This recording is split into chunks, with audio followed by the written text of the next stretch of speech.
आवाज news true voice. నమస్కారం Awaaz news కి స్వాగతం। దుబ్బాకలో యూరియా కోసం రైతులు తీవ్ర ఇబ్బందులు ఎదుర్కొంటున్నారు। 2-3 రోజులుగా లైన్లో నిల్చున్న ఎరువులు అందకపోవడంతో మహిళా రైతులు ఆవేదన వ్యక్తం చేస్తున్నారు। గత ప్రభుత్వంలో ఇలాంటి సమస్యలు లేవని ప్రస్తుత ప్రభుత్వం వెంటనే స్పందించి సమయానికి ఎరువులు అందించాలని వారు కోరుతున్నారు। ప్రైవేట్ షాపుల ద్వారా కాకుండా ప్రభుత్వ సొసైటీలోనే యూరియా అందించాలని డిమాండ్ చేస్తున్నారు।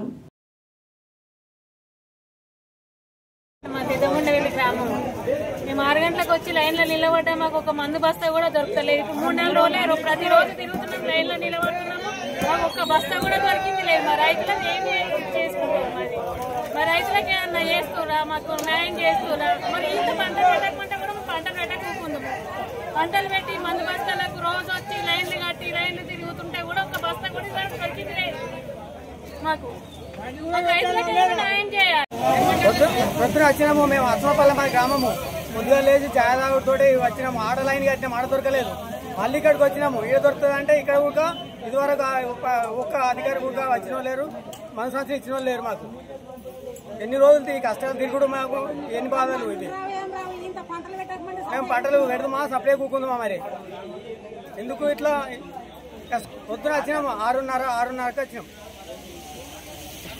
ఇప్పటి వరకు ఆడో 2 గంటలు కట్టేసినాం లైన్, ఈడో 2 గంటలు అవుతుంది, 4 గంటలు లైన్ కడుతున్నాం, అయినా ఇప్పటి వరకు ఒక యూరియా సంచి వరకు లేదు। పొద్దున మమ్మల్ని 6 గంటలకు వచ్చినాము, కాళ్ళు నిలబడి కాళ్ళు కూర్చున్నాయి, మొక్కలు నొప్పులు, నడుము నొప్పులు, మాకు ఒక్కొక్కరు కొట్టుకుంటారు మందు సంచులు, యూరియా సంచుల కొరకు। మేము కేసీఆర్ ఉండగా మాకు సంచులకు ఏ కొరత లేకుండే, ఈ కాంగ్రెస్ ప్రభుత్వం వచ్చిన మాకు యూరియా సంచులకు ఎప్పటికీ ఇబ్బంది అవుతుంది। మాకు ఇట్లయితే చాలా కష్టం అవుతుంది, ఈ వ్యవసాయదారులకు అన్ని సౌకర్యాలు మంచిగా ఉండాలి, బాగుపడతాము। పొద్దున 6 నుంచి వచ్చి లైన్ కట్టినాం, ఇంతవరకు కూడా యూరియా సంచులు రావట్లేదు, దొరకట్లేదు। వీడికి 4 రోజులు లైన్ కడుతున్నాం, ఇంతవరకు ఒక సంచికి ఎకరానికి 1 అంటారు, ఎక్కడ కూడా దొరుకుతలేదు లైన్ కట్టినా కానీ। ఇప్పుడు 10 అవుతుంది, 10 గంటలకు కూడా ఇంతవరకు సంచి రాలేదు, దొరుకుతాయా గ్యారంటీ లేదు। కాంగ్రెస్ ప్రభుత్వం నిర్లక్ష్యం వల్ల ఇట్లా ఇప్పటి వరకు కూడా దొరకట్లేదు, ఇంతప్పుడు ప్రభుత్వం ఉన్నప్పుడు మంచిగా ఉంటుండే। పొద్దున 5 గంటలకు వచ్చి 6 గంటలకు సంటి పిల్లలు ఒక మంచాలు వాస్తవాలు కాబట్టి ఒక్కరు కేర్ చేస్తారు, వాళ్ళు ఇస్తున్నారు। రోజు అప్పులు పోడు బండి కిరాయి అండి, బండి కుక్కలేండి, కథేండి, తారకాలేండి, మా పిల్లలేండి, మా లక్ష్మేండి, మాకు ఏమన్నా బీడు పెట్టుకోమంటారా? ప్రభుత్వం ఏంటి, కథేంటి, తారకాలేండి, మాకు ఒక టీఆర్ఎస్ ఉన్నప్పుడు మాకు ఇంకా ఇబ్బంది లేకుండా, కాంగ్రెస్ అంటే మాకు ఇబ్బంది అవుతుంది। కరెంటు గురించి 4 గంటలకే పని చేస్తుంది, రాత్రి 5 గంటలకు వస్తుంది, మళ్ళీ ఏంటి ఈ కాలం గిట్టుంది, మేము పట్టుకోలేదు కనీసం కొంచెం తాగమంటారా? చెప్పు మరి ప్రభుత్వం ఏంటి, మాకు ఇప్పుడు 6 రోజులు రాత్రి ఇక్కడ పిల్లలేండి, కథేండి, కథకానేండి, కూడు లేక కుమ్ము లేక మాకు పరిస్థితి ఏంటి? ఈ ఏకమైన విషయం వస్తుంది, తిరమొచ్చింది మరి అది అలాగే వెళ్తూ ఈ నాగలే వెళ్తూ 3 గంటలున్నర మొన్న దొరకలే, ఇవాళ 100 మంది జమ అయింది, ఇంతవరకు ఇబ్బంది అవుతుంది। అక్కడ చెప్పేదేమో మంత్రి ఏమో అన్ని ఊర్లలో పంపుతా అంటాడు, వీడికేమో వచ్చింది చక్కగా ఇస్తుండలేదు।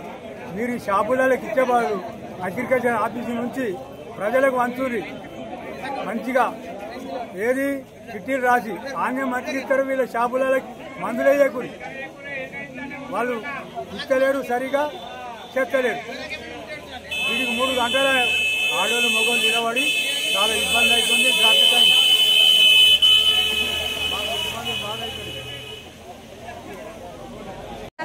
పొద్దున 6 గంటలకు వచ్చినాం, మేము వంట చేసుకోలే, ఏం చేసుకోలే, మా పిల్లలు చిన్న పిల్లలు వాళ్ళ బడికి ఎప్పుడు పంపిద్దాం, ఏం కథ? ఈ ఊరియా మందు బస్తాల గురించి లైన్ కట్టిన ఆడోళ్ళ మొగోళ్ళ వేగమైన ఒక బస్తా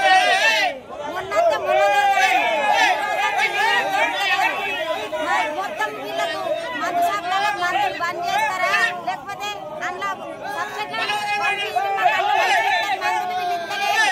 వీడికంటూ ఆడికంటూ ఒక బస్తా దొరకలేదు, ఎట్లా మా బాధ? మరి పంటలు పండించమంటారా? మొదటి ఎత్తలేదు, నడుమ దోపిడీ జరుగుతుంది, అది మాకు ఏం తెలుస్తలేదు।